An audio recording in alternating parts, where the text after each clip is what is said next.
Hey, this is Joe Stamm, and you're listening to the Garrett Smith Podcast.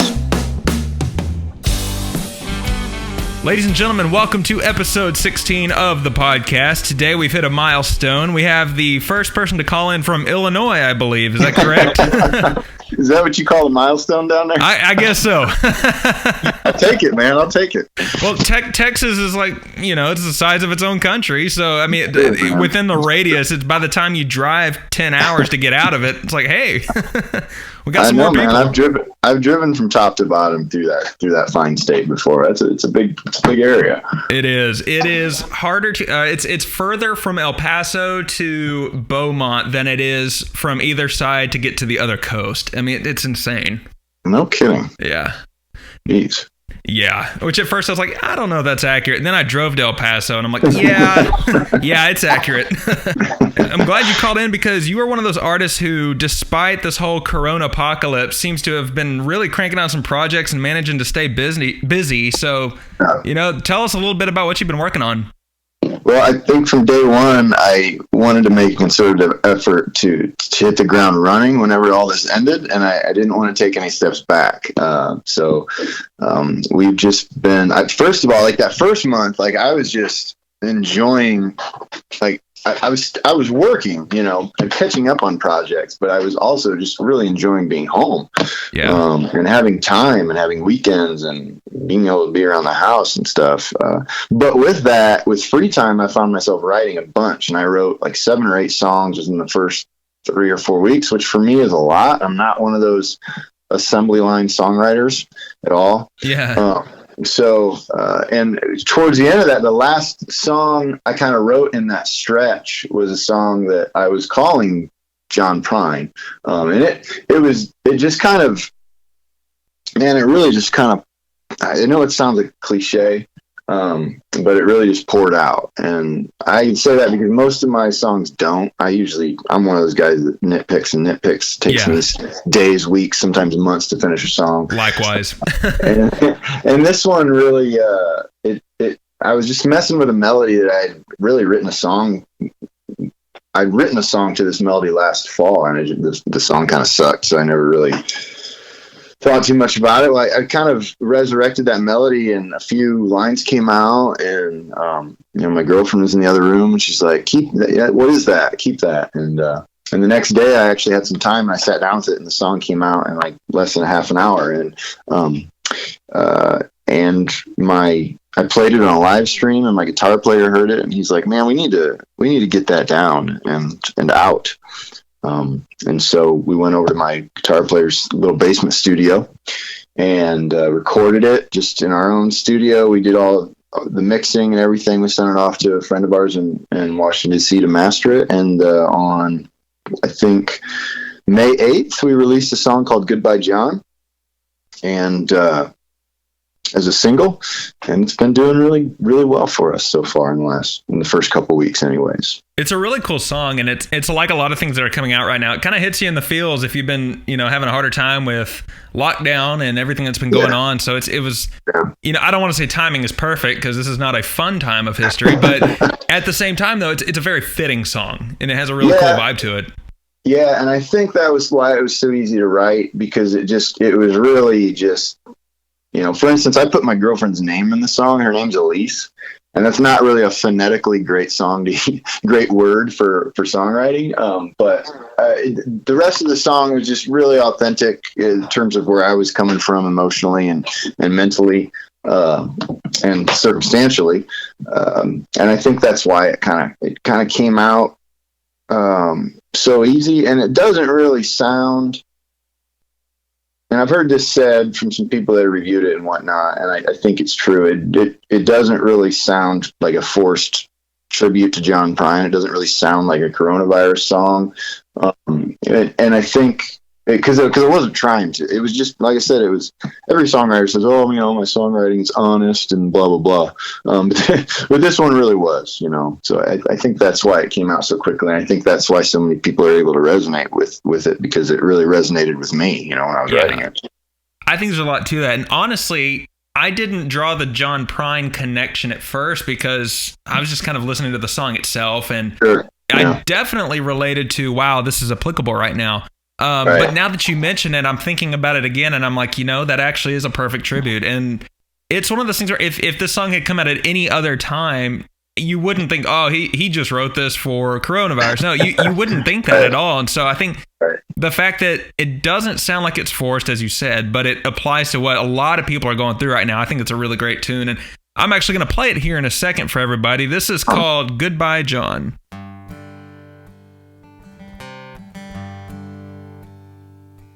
I've never been one to watch the news, but I've been watching every day or two. We've been going to town about once a week, buy a case of beer and some groceries.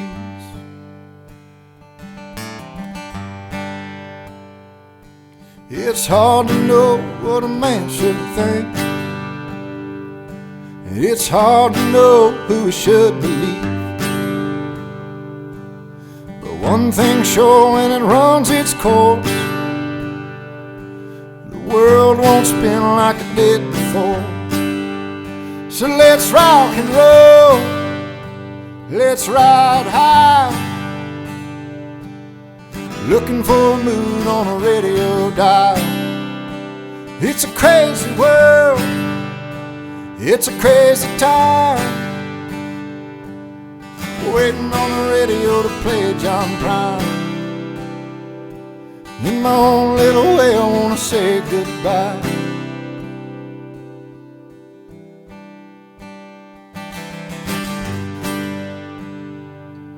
I told Elise, let's go for a drive,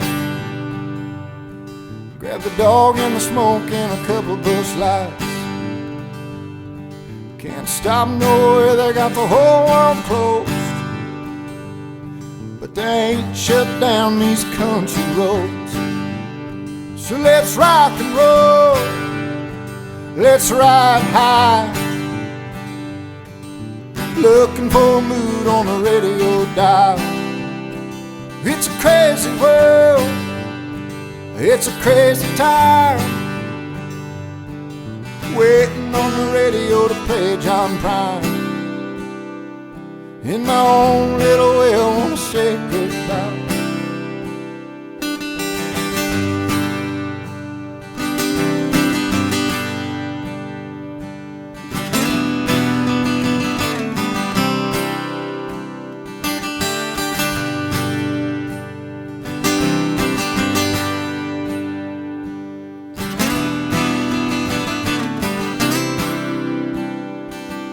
I miss them crowds and I miss them lights, but thank God for a little bit of paradise, where we can rock and roll, we can ride high,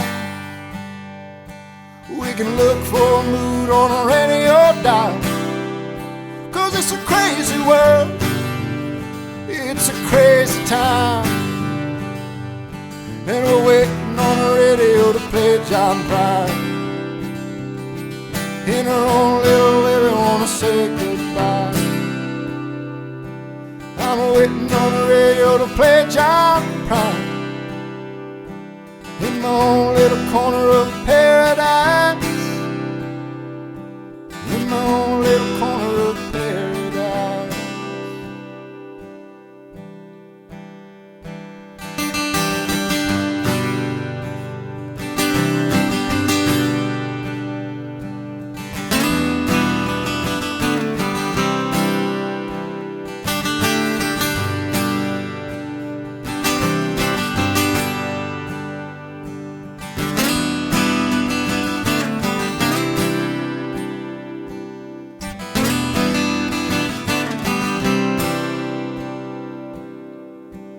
Goodbye, John. So you've been working on some other stuff too, I've noticed, because on Instagram earlier I saw you were doing some cleaning and you had a note you had found from from when you were in school. Tell us about that, because that made me laugh. We've had a lot. We've stayed really busy. We've been working. We just launched a crowdfund campaign. It's been really successful, and we're working on releasing a record in September and stuff. But we're not traveling on the weekends, so we have a lot more time around the house. We're getting to projects. And one of those things is a bunch of bins I had in my basement. And my mom used to save everything. She's I have like shelves of photo albums that are very organized and chronicled with notes and all that stuff. And I had a couple bins downstairs and with all these envelopes, big yellow envelopes, and they were labeled like by grade. So, and I just started going through all these bins, and I was sitting next to a bonfire down in the little camp fire circle I got behind my house, and saving some stuff and throwing stuff away. She had like greeting cards from my 8th birthday, stacks of them. But there was some really cool stuff in there, and I found this note that I had evidently been sent home with as a first grader, where I was misbehaving in music class and refusing to hold hands with girls for some game, and evidently the whole not cooperating with girls was a problem for me in first grade. And so Mrs. Cheek sent me home with this note, and my sister, I tried to crumple it up and put it in the bus seat, and my sister somehow found it. I don't know what she was doing, digging around in the cracks of bus seats, but she gave it to my mom. I can't remember if I got in trouble or not, but it was the note. You can tell it was all crinkled up and stuff. And shit, that note's got to be oh God, it's got to be 30 years old. But yeah, I pulled that out, pulled some other stuff out. It's been interesting to kind of revisit my childhood in that way. Getting along with girls and being in a music class, you were destined to be a songwriter. Yeah, no kidding. Well, it's funny. My parents are in the process of moving from the panhandle of Texas down to central Texas, and which is, as we mentioned, about 9 hours or so. I mean, it's one of those long drives, and it's every time my mom starts a sentence with, "Hey, guess what I found in your closet today?" I just want to be like, that's kind of like an Indiana Jones movie. If something's sealed up, it doesn't necessarily need to open up. No kidding. Well, speaking of going back in time, tell us about your story as a musician, your early influences, how you got started and all that. Early influences, I think the first time I really remember resonating with music was listening to the Creedence Clearwater Revival's Chronicles album, which was a greatest hits album compilation. And but I didn't really start intentionally getting into music until high school. I was an athlete and played football and went to college on a football scholarship and did all that stuff. But I did over the course of that time, I got injured and couldn't play, and started really getting into music as a listener. And all the cliche guys like the George Jones and Waylon and all those people, like Johnny Cash, like I like those guys, but and still do. But what really started to hit home for me was Chris Knight. I remember the moment somebody handed me an album of his for the first time. It was this Pretty Good Guy album, and man, I really just started digesting all his stuff and going through all of it, and then I kind of from there I got into Reckless Kelly, listened to a lot of Pat Green, got kicked out of a couple Pat Green shows. I think Pat has too. And then kind of my last semester, my senior year of college, I had to take an arts course to graduate, and I took intro to guitar and started writing songs pretty much immediately, and most of which are pretty poor, but nonetheless started writing. And then within a year I started going around to bars and asking if I could play for free, and sitting up in a corner and starting to try to figure it out. So it wasn't one of the things where I was raised on music. I mean, it was always around, but it was never a real intentional thing until I was in college. Huh. Where'd you go to college at? I went to Northern Illinois University, in DeKalb, Illinois. And I was there for 3 years. After my first year, they told me my shoulder was shot, so I couldn't throw football anymore. But they kept me on scholarship. But for some reason, just being dumb and young, I decided I wanted to transfer to another school.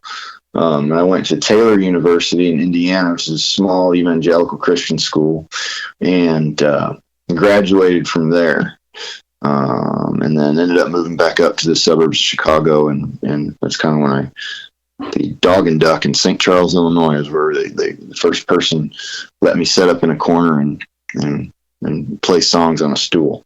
It's interesting to hear about the different live music scenes, because down here in Texas, it's like there's a country music genre of its own, and that pretty much dominates the state. But every area kind of has its own scene to it, and a lot of them are college centric, and a lot of them are just, you know, how many small towns without a bigger town are in that area, and it really varies. So everybody's start is kind of different. Yeah, very much so. And nobody talks about the Illinois music scene, you know. there is one, I guess, technically, but there's not like one that necessarily people form an identity with, like they presumably do down in Texas. Right. But you know, I'm from Illinois, and from day one, I said I wanted to start this thing kind of as a grassroots deal, and it had to be because I was doing other things. You know, I was working normal full-time regular jobs and stuff for many years, and I just kind of built it from the ground up with whatever we could call a scene here in Illinois. And then, you know, we started stretching out to the neighboring states, and now it's kind of a Midwest regional thing. But yeah, I'm someday, you know, it's almost like in my genre, everybody talks about Texas like it's the promised land. And then you talk to some people down in Texas who are like struggling to come up, and they're like, man, it's so saturated. You don't want to come down here. You know, I would say both statements are 100% accurate. Yeah. I'm 100%, you know, this is home. I love it. It's heaven on earth, but it is very oversaturated. There's, you know, when our scene down here first really started getting a name for itself, Pat Green, Kevin Fowler, some of those guys were the first ones pioneering it. And that was right about the time when Nashville got real poppy. And so the combination of those things, the amount of universities we have in this state is insane. So a guy could tour all the college towns and never have to leave the state. And that really did it. But back then, you know, other than Pat, Kevin, you know, you had like Roger Krager, you could probably list 10 to 20 main acts at the most, and that was the scene. And a lot of those, quote, Texas artists are actually Oklahoma artists. I mean, Oklahoma's where Red Dirt came from, and it expanded both ways. I mean, Red Dirt came down into Texas, and so, you know, you'll hear Cody Canada or Jamie Lynn Wilson or somebody like that, and we'll say, oh, yeah, Texas country, but, you know, they're Oklahoma, they're Red Dirt. It also went the other way. So Kansas and Nebraska and all that area are, you know, Big Ten country. It's popular out there too. So it really expanded. Well, you know, I mentioned Chris Knight. Do you know who Chris Knight is? Yeah. Okay. So I've opened for him a bunch of times, and there have been several times where we've sat in the green room for so long the venues had to kick us out. And on a couple of those occasions, you know, Chris is like, hey, you got to go to Texas, man. You got to go to Texas, you know, because I'll talk about kind of the Midwest thing and trying to come up and trying to find an audience that resonates with my music and stuff. And so for the longest time, like that was my thing. Well, then I started, you know, interacting with some of these Texas groups and finding that a lot of these Texas groups are trying to get out of Texas. So, again, then talking to more of these kind of guys that are trying to struggle and come up through Texas, kind of saying, you know, it's not all it's cracked up to be simply if you're coming up simply because, it is so saturated. So it's kind of like, a gold rush of sorts, I imagine, has taken place down there. Absolutely. I picked a terrible time to be an up and coming artist. Well, and it's also interesting, you know, you're from Illinois, and it's further up north. But when you first listen to your music, if you have no idea where you're from, which I didn't when I first heard your music, you sound real Southern. Like your music sounds like it's a Southern rock band or something like that. And the best way I could describe your music to someone who hasn't heard you would be you sound kind of like a crossover between Travis Tritt and Mac Powell from Third Day. Because the first time I ever listened to you, I was like, this sounds familiar but new. And I could not... I think I was about 3 songs into her music before I was like, who would I relate this to? And finally hit me. I'm like, that's it. That's who he sounds like. Dude, that's high praise, man. I mean, I grew up on Third Day, man. And those guys, and Yeah, I'm not. I don't listen to that anymore at all. But Travis Tritt's like one of my heroes. So oh, he's amazing. I'll take and Mac Powell. I mean, say what you want about Christian music, the dude's got a voice. Oh yeah, he's been very successful in what he does. So man, yeah, I'll take all that as high praise. But I also like that you can't figure out exactly who I sound like. Right, like there's no imitation to it. Right. Yeah, absolutely. I heard a new guy. His name, I think Zach Bryan is his name. Maybe does that ring a bell? There's a Zach Bryan. Yeah, Zach Bryan. So I just kind of heard about him. I missed out on this whole craze that evidently took place over his first album, and so I just heard about him on Saving Country Music's website, and I plugged him in, and I was like, well, this sounds exactly like Tyler Childers. You know? Yeah. It's like Tyler Childers with 5 years ago without all the attitude. But yeah, so I don't really try to emulate anybody in particular, but of course you're still going to get comparisons, which is cool. But I like it that you struggle to figure it out. Yeah. Like it's good that you sound like somebody who's made it. Right. Absolutely. Yeah. Yeah. So that's kind of cool. What artists would you say you have been influenced by? I mean, you've mentioned Chris Knight, and down here it's kind of like there's areas also that people are influenced by. But just who are some of the people that have been an influence on you? Yeah, definitely Chris Knight, without a doubt, and probably more so than anybody else by a long stretch. And then I would say Creedence, and a lot of Southern rock stuff. I'm not saying that I think I sound like them, or that I'm nearly as good as them, or that I write like them. But those have definitely been my biggest influences. Yeah.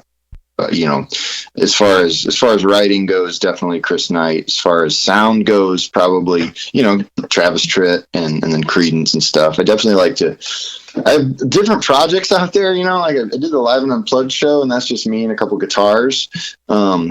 Playing live, and I've done an EP down in Nashville with studio musicians, and the song's that a home record, and then we've done some like basement releases with the Dandelion Woman EP, which is my band for the most part, 4 out of the 5 songs, and all those projects sound really different. So I'm excited to release a new record this September that's a full band record we've been working on in the studio for the last couple of years, and I feel like finally the world's going to get a consistent presentation of what my full band sound is anyways. That's really cool. Speaking of these releases and everything, what kind of led you to your first recording sessions and getting your music out there for the first time? A lot of pain. And what I mean by that, not like from a songwriter's perspective, but a lot of, oh man, it was a journey. And because, I didn't have a budget for releasing a record, when we first started trying to release stuff. I did, I guess, for comprehensiveness sake, I'll say I did release a record in 2008 that me and my roommate recorded with, cables stretched from one bedroom to the next, singing into a mattress vocal booth and stuff like that, which I have since taken down from all the streaming platforms. I think we have like 70 or 80 copies left here, but you have to go to the vaults of my merch store to find that. It'll go with the school bus letters that were crumpled up. Yes, yeah, exactly. They'll go in a tub somewhere for me to dig out 20 years from now. But when I moved home, I had a buddy who had a buddy, at a studio type of thing. It was 4 hours away, and it was I was figuring out how to record in a studio, because that's a whole different art in and of itself. And man, it was like a painful 4 years of trying to get stuff done and trying to get it to where it was. And at the end of that stretch in like 2017, I finally had 3 songs that we felt like were good enough to release. And so we released them on a little EP called Feel Like Me, which was, and it had Feel Like Me, One Night Stands, and Song of the Hills on it. And released that. And a year later, I got one more song from that project. It's called Crow Creek. And which I later combined those two releases. So now, like, if you go on the platform, or if you go to my merch store, that all 4 of those songs are on one record called Crow Creek. Anyways, so, but like, this was in such a painful process of like trying to get these songs from the engineer and trying to finish them, and it really got me down. It was a dark time in that respect. And that was also then the time that I was quitting my job to go to do music full time. So me and my new guitar player at the time, he just joined the band, was like, you know what, this is ridiculous. Like, why don't we just go to my basement? You know, we don't need to have some big studio treatment to this, which is always what I was trying to do. And we'll just start getting some music out. And so I was like, yeah, let's do it. So we just started going into the studio and hammering out singles. And then a year later, we released Dandelion Woman. And we kind of took that single release and put it with the other 4 singles that I'd done over the course of that year and called it an EP, you know? And then that is when things really started moving for me. I did a song down in Nashville called First Saw You, which I put on that EP as well, in what would have been, I think, June of 2018. And that did really well on social media and stuff. The music video got over 1 million views in no time. And, that's when I started getting some traction. Like, once I actually started releasing stuff, and that's when kind of budgets started generating, and I actually started being able to, you know, dream up projects and execute them. So that's kind of the painful, sputtering start of my recording career. I have yet to hear of anyone say, you know, getting in the studio and recording, it was great. It was easy. No problem. And yeah, I feel now I love it. Now I love it. You know, now it's like a retreat. It's an oasis. We're going to the studio in June to start our 2021 record, and we can't wait. You know, but yeah, it's painful at first, and it's such a hit to the ego, man, because the studio does not lie at all. Yeah, no. So, no, and yeah, even though people will, it's the play count doesn't. And even though it's hard to base how good a song is or isn't off play count, when you very first start, you know, you record the song thinking, oh, this is the one, man, this is gonna take off. And I know it. Then the play count says otherwise. I know it. I remember. I think I thought that with my first record back in 2008, and then the Feel Like Me EP. And I was so naive about how all that worked, you know. I think, and I hear this from like younger guys who are just starting. They think, oh man, if I can just get an EP or an album together, then things will really take off for me. It's like, no, probably won't, man. But you know, that's okay. But you got to start somewhere. You know, I hope it does for you. But it's typically it's just brick on brick, man. You got to build it up. So if we could play one of your songs here, which one should we play? I would go with Dandelion Woman. Okay. This is the one that we did in Dave's basement when I was kind of that first not the first EP, but kind of the first project when I really took control of doing it independently. And I think too, it captures what our actual sound, what our real sound is like in the band. And I think it's probably the best foreshadowing of what our record's going to sound like when we release it this September. Awesome. Well, that'll be a good preview for everybody here. This is Dandelion Woman.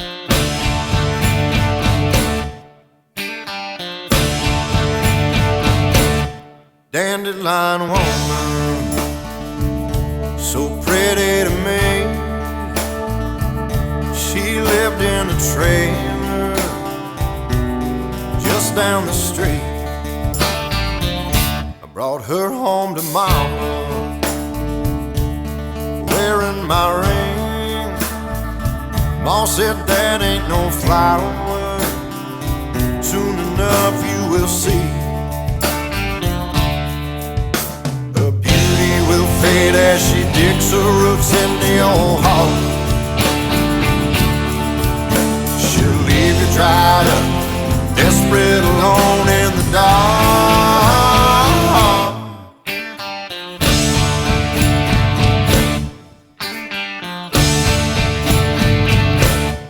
Into her trailer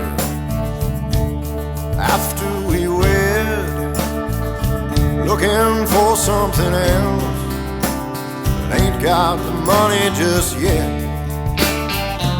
It's been food stamps and cocaine, daytime TV. She just lies on that couch, sucking the life out of me. Her beauty will fade as she digs her roots in the old heart. She'll leave you dried up, desperate, alone in the dark.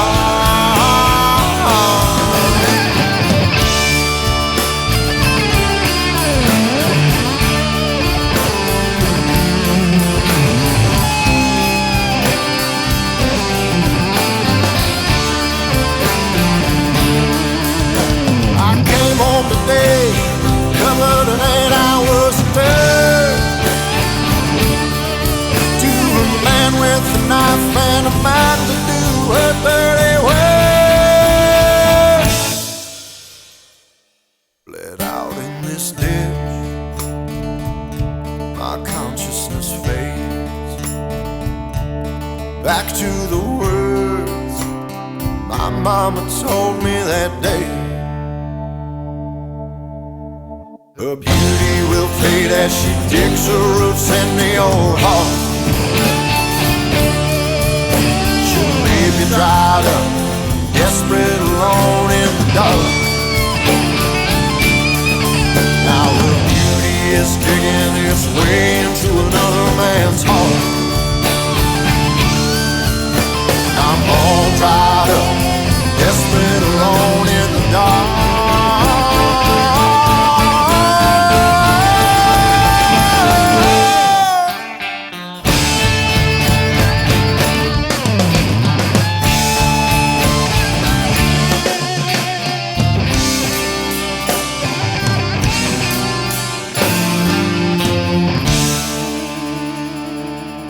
Awesome. So, of all of your songs, which ones would you say have the best backstories to them? Oh man, I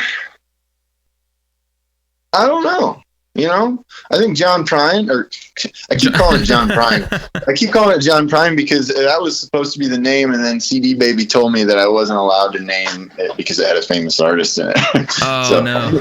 Anyways, so Goodbye John probably has one of the most real backstories. I mean, that's just very real. And that's easy for you to remember because it's the last song I released. I wrote a lot of stuff early on that was like ultra biographical and not that good, like Song of the Hills I wrote on a napkin in college. It's probably the earliest song I wrote that is still out there that you can actually get and that we still play live. I just wrote that on a napkin at lunch one day in the dining commons at college. Crow Creek's probably a good story to tell. So Crow Creek is a creek that is about a half a mile from my house as the crow flies. And I was still working full time. I was managing a monument company, and we had gotten like 2 days of rain. And in fact, I had to go way out of my way in order to find a way to even get home that night because Crow Creek was flooded. And I knew that. So on the way home, and it was supposed to keep raining. So on the way home, I got a bottle of Jameson whiskey, and I figured, there's not going to be anything to do tonight, so I'm going to sit at home and drink whiskey and write a song. And so as Crow Creek was still rising, and it ended up flooding houses over the highway, whole deal, because it's right close to the Illinois River. We live right next to the Illinois River. I sat at home and I wrote this song about staying out of brown water, and it's kind of like a metaphorical song about alcoholism, kind of combined with the dangers of the river and the creeks when they're up. So that's probably, to me, that's one of, I don't know if it's the best backstory, but it's somewhat interesting, I guess. Ones like that, though, are interesting to know because then it kind of gives you a whole new perspective when you go back and listen to the song. Like, I like stuff like that. Yeah, I mean, I think it's cool because it's absolutely the context within which that song was written, and to me, it's cool to know that Crow Creek was rising and flooding and causing all kinds of destruction when I was writing this song about how floodwaters and alcoholism cause destruction. So that's awesome. So which one, like, if you had to pick one song of all of yours that you would say, you know what, I think that one means the most to me, which one would you say means the most to you? That's kind of like trying to, I mean, I'm not a parent, but from what I understand of parenthood, I think that's kind of like trying to pick out a favorite child. I think we made that comparison on the first episode of this podcast. Yeah, it's tough to do. I imagine that's a common sentiment among songwriters. But, and I think the other quick answer would be whichever song I've written most recently. Yeah. You know, because you're always excited about those. I wrote a song, though, on my dock this fall, I think early fall, right before we were ready to hit the road for a few days. And I remember I got up early. I'm not really an early riser, but I got up probably about 6, 7 o'clock and went out on the dock and sat there with a coffee mug and my journal. And I wrote a song called Catching My Breath. That is probably one of them songs where if I'm real stressed out, I can sit down and play that and kind of grounds me. Now, it's not a song that's been released yet. I'm hoping to get it on this 2021 record that we're going to start recording in June. But if I had to pick one right now, that would probably be it. As far as ones that I've actually released, I would have to say, my most recent, probably, maybe Empty Places, which is off my Stories record, or maybe Goodbye John, for the time being anyways. That was cool. A real quick question. What's the story behind American Freeborn Kids? Because that one got stuck in my head when I first heard it. I mean, it's like, it really got a cool beat to it and everything. Thank you. I'm glad you say that. My girlfriend hates that song. So, you know. Oops. It's not one of her favorites at the live shows, but a lot of people dig it, which I'm happy for. You know, I was out playing fetch with my dog in the front yard, and I think the first few lines came to me, and I just went up on the porch and wrote it. It was another one of those songs that just kind of, you know, was there, and it just kind of put her down on paper. But you know, it was one of those deals. It was another one of them deals where I was like, you know, this is really relatable, and this could really catch on. Well, it didn't any more than any other of them do, you know. But yeah, there's not much to the story other than I was playing fetch with my dog, and a few lines came to me, and it started to make sense, and I kind of put it together.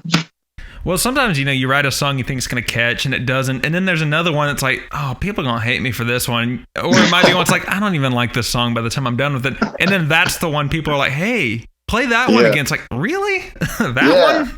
Are you sure you don't want this other one? Yeah.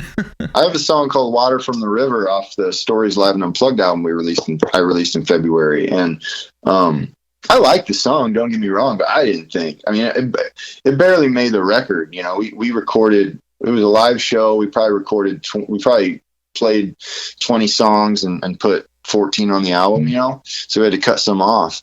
And I didn't think much, you know, I like the song, don't get me wrong. But I didn't think it was going to be, many people would. And it's the number off that record. It's the most streamed song on Spotify. Wow. Off of that whole record. So yeah, you never know. So tell me about doing the music video to Lay Down.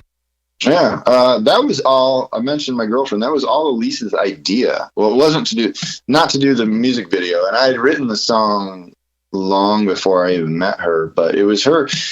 We had the video crew, Midtown Motion Productions, coming up out of Nashville to film that with us, and that kind of that week leading up to it, we were kind of exchanging some ideas back and forth with Robbie from Midtown, and Elise kind of came up with the whole hitchhiking idea, and we kind of went back and forth and refined it and started coming up with scene ideas and stuff, and And Robbie came up for a day, I think maybe a day and a half, and we filmed it. It's all so like the bar scene is filmed at Whiskers Pub in Lakin, Illinois, which is like 10 miles from my house, and one of my favorite little honky tonks to play acoustic shows at. And the scene where she's hitchhiking on the roads is all highways and back roads around that are all within probably 5 to 10 miles of my house. And then we did a highway scene on Interstate 39, which is about half an hour from here. So it was kind of her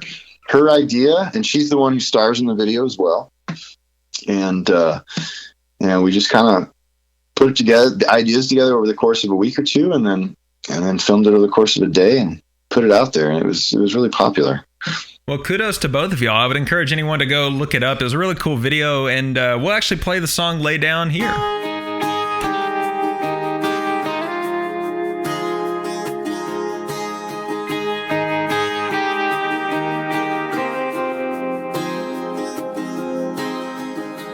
You were the one that wouldn't look up, even when every other girl was.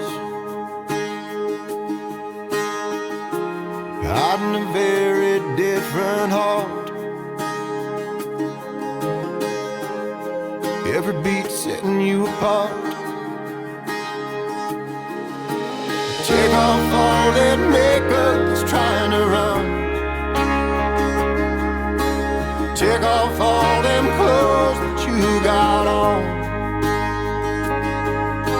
Take off all those years that treated you wrong. Lay down, just lay down next to me.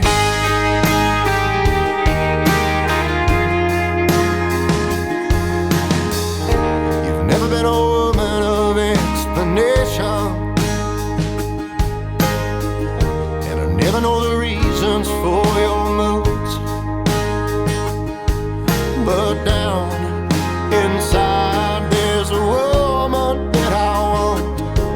Turn loose, turn her loose. Take off all that makeup that's trying to run. Take off all them clothes that you got on. Take off all those years that treated you wrong. Lay down, just lay down next to me. Since long before the night we met, you've been running, and I'm still searching for you yet.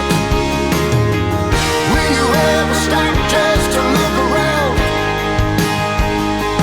Let your eyes meet mine and let yourself be found. Darling, let yourself be found. Oh, and take off all that makeup that's trying to run. Take off all them clothes that you got on. Take off all those years that treated you wrong. And lay down, just lay down. Lay down, darling, lay down next to me. Won't you lay down next to me?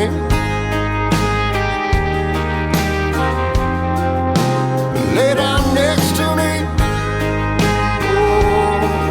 Oh, lay down next to me. So what kind of upcoming plans and projects do you have coming up? I mean, you've been working on a lot of different things, so it's kind of hard to say upcoming when it's all one thing after another. The big one is that at the end of April we launched a crowdfund campaign to help us finish paying for our next record, because we had this record we've been working on for a year and a half, And literally the day after we got the shelter in place order up here in Illinois, March 16th, I got the mixes back from my engineer, my mixing engineer. And I also got the bill for that. As soon as right after I was told I wasn't going to be able to work for an indefinite amount of time. So, and so we needed to master it yet. We needed to order vinyl, which is really expensive. We needed to order all the CDs, do music videos, like all this stuff that you do in preparation to release a record, and not making any income. So we launched this crowdfund campaign and explained it to everybody. Our goal was 15,000, and we reached that in 9 hours. And then now, as of now, we got like 10 days left on it. It ends June 1st, and I think we haven't counted in the last 5 or 6 days, but we're well over $40,000 on that crowdfund campaign. So, wow. So that to say, we're going to be able to release our next record on time, which is in September of 2020, in a few months here. So I haven't released the actual date yet. We've got a tentative one set, and we're really excited about it. It's a full band studio album. Some of these songs I've written 10 years ago. Some of them written a couple years ago. And I'm really excited to finally get this out to people. That's pretty cool. So some of this is really a long time coming. That'll be excited to get out. Yeah. And because see, I was explaining that one record I was recording, like the first real one in the studio and stuff, that I only ended up getting 4 songs out of. So the painful process, there are a few songs on this new record coming out in September that were supposed to be on that album, and I just couldn't.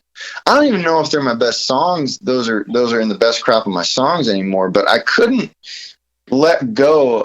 I had to get them out, like I wanted to get them. There's songs like Bombshell and Pearls to Pigs and 12 Gauge Storyline are a few that, we've been playing in live shows for 7 years, because I wrote them probably 7, 8, 9, 10 years ago even.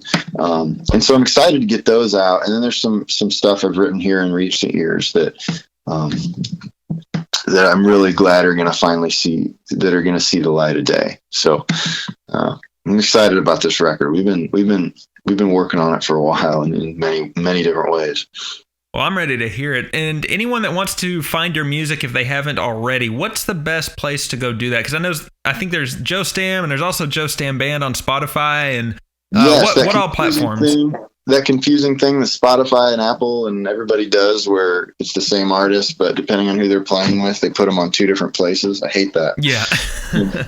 Without fail, when I'll release a song, like I'll get all these messages, we can't find your song on Apple, or we can't find your song on Spotify. And I got to tell them, if it's a solo release, you got to go to Joe Stamm. If it's a band release, you got to go to Joe Stamm Band. But you can get everything Joe Stamm Band, Joe Stamm, whatever, at our website, which is joestammband.com. We've got bunches and bunches of merch. My girlfriend does all our merch. She's a graphic designer. Oh, cool. So we've got tons of stuff on there. Music videos. You can listen to most of the music there. Stuff we've done with the media and different press outlets, like this wonderful podcast we're doing right now. That's really, and you can sign up for our newsletter there too, which I write my newsletters personally and send them out a few times a month, and just to connect with people and say hi, and people can reply and I'll reply back and all that stuff. So that's pretty cool. Yeah. As well as, of course, all the social medias, YouTube and, Facebook, Instagram, Spotify, Apple, all that stuff. Yeah, I was at a show right before lockdown. And when I say right before, I mean they were starting to lock down as the show was happening. So literally at the last second. But I was doing a show with AJ Gell, and we were telling people where to find our music. And we went past the main ones, and we went into like Deezer and LimeWire, Napster, try going way back. Let's see if we can go to the 90s and just tell people what's out there. MySpace. So for the big 3 questions I like to ask everybody, the first one is, if you could collaborate with anyone out there, who would it be? I always sound like a broken record when it comes to these interviews, but it'd be Chris Knight for sure. Well, as much as time as y'all spent in green rooms, I would imagine y'all got some funny stories you could probably tell. Probably good, man. Well, speaking of green rooms, if you could headline any venue, where would you go play it? Red Rock out in Colorado, for sure. You are only the second guest we've ever had say that on here. Man, I would think that would be everybody's. It's, in Texas, almost every guest I've had has said Green Hall in New Braunfels. I was going to say Green Hall probably would be another good one, yeah. But they, inevitably everybody kind of follows it up with where else they'd want to play. And I've had at least one or two have said Red Rock. Yeah, and that would be with me. I probably wouldn't have answered that way myself, but once it was said, I'm like, I would go play there. Yeah, for sure. So the grand finale question. What is the funniest or craziest story you can tell from your music career so far? I'm glad you prepared me for this, because somebody asked me yesterday on an interview what the funniest story was, and I couldn't think of anything, So I'm prepared. When I told this story in the liner notes of my Stories Live and Unplugged album, because it was very formative. I probably have been playing music live for maybe less than a year at this point, maybe about a year. I can't remember exactly, but I was in this bar called Alley 64 in St. Charles, Illinois. And it was this great big bar, like really long, and kind of a long, narrow bar, but huge. I mean, there were probably, there had to be 200, 300 people packed into this thing. And I was playing an acoustic show by myself up at the very front on the stage. And I'm playing, I remember saying, this song's kind of slow, but I'm going to play it anyways because I really like it. And I played Girl from the North Country by Bob Dylan. And halfway through the song, a jukebox comes on. And I'm like, all right, well, I stop and I kind of laugh and I'm like, all right, I'm sure it's a mistake. I'll go figure out what's going on. So I had to walk through this sea of people, because the jukebox was all the way in the back of the room, and go there and figure out. And come to find out, so there was the owner. It was two brothers and a sister who owned it, and I was friends with the sister, and kind of friends with brothers, whatever. But evidently, right before I played the last song, one of the brothers had went up to the sister and was like, "Can you tell him to stop playing slow songs?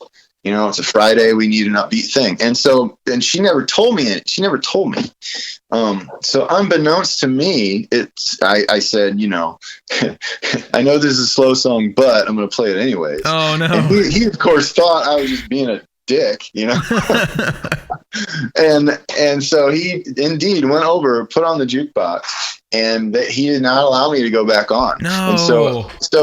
And the other thing was that the loadout was also at the far end of the bar. So it was way in the back. And again, I was in the front. So I had to take, with my tail stuck between my legs, as far up as it's ever been. I had to carry out all my gear, several trips through this crowd of people asking me what's wrong and why wasn't I playing anymore. Oh, no. And that's probably as close as I've ever got to quitting the music business for good. Oh, that's definitely a low point. Man. On the, I think it was the 4th episode, AJ Gell was talking about how he got asked to stop playing at a gig. And it was the friend, I don't even think it was the owner. I think it was the friend of the owner that kind of just helped him out. And the guy was like, "We'll put the jukebox on, we'll do it." And I told AJ, I said, the boss move would be to go over to the jukebox on your way out and just cue it up with 10 of your own songs and then walk out. Yeah. It's here's some slow music for you. Yeah. So, that was definitely, unfortunately, I'm probably 12 years past that moment, so I'm able to laugh. I think it was kind of like an exorcism of sorts when I was able to put that whole story in my liner notes and tell the world about it. It's like we all have those Spinal Tap moments we have to get through, whether it's solo or band. Yeah, that was one for sure. That was bad, man. That was it. And I had a bunch of friends there, and it was packed, and people were paying attention. That was the thing, but evidently it just wasn't what the boss wanted. So. It's like, y'all help me out. Everyone start booing. Get me back on stage. Well, Joe, I appreciate you coming on the show today. I'm looking forward to this new music coming out. And like I said, anyone that hasn't heard the new song, the Dear John, anyone that hasn't heard Lay Down, y'all need to get out there and hear those because they're really good. And whenever your album in September comes out, you can come back on the podcast if you want. We'll promote it. And which song should we close this thing out with? I go with Empty Places. Empty Places. Probably my favorite song off the Stories Live and Unplugged record. Cool. Ladies and gentlemen, you have been on here with Joe Stamm, and this is Empty Places.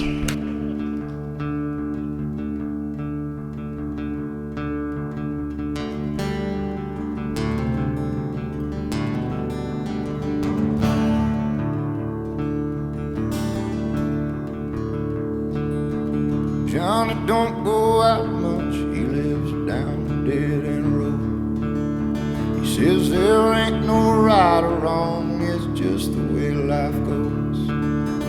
Johnny fought in Vietnam back in '69, but he ain't all quite back yet, he's still waiting on his mind. He says I wander empty places between the past and what's ahead. I ain't walking with the living, I ain't walking with the dead.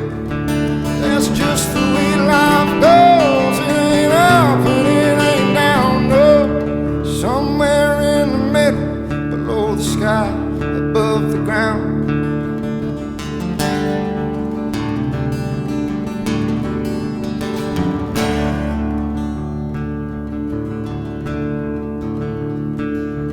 Martha don't go out much, wheels her chair around that home. Had 2 sons and one don't visit, the other's dead and gone. She says she likes the air, but the food tastes like shit. She been mumbling about her boys, but her mind's been on the split. She says I wander empty places between the past and what's ahead. I ain't walking with the living, I ain't walking with the dead.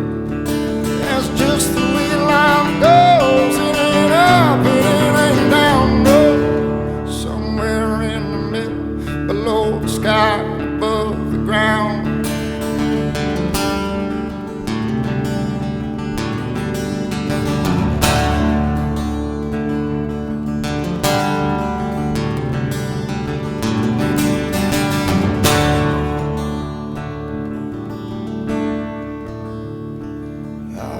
Beside my brother in that crazy Asian war. 7 weeks and 3 hot days and 2 off second tour. The last thing I remember is the terror in John's eyes. My blood was slipping through his fingers. It was carrying my life, and ever since there's been 2 people boarded up inside their home, sitting there alone. If you don't count the ghost, but I'm with them every day, 'cause I refuse to meet my fate until my brother and my mother join me at the gate. 'Cause I wander empty places between the past and what's ahead. I ain't walking with the living, I ain't walking with the dead. But that's just the way death goes. It ain't up and it ain't down, no. Somewhere in the middle, above the lost, below the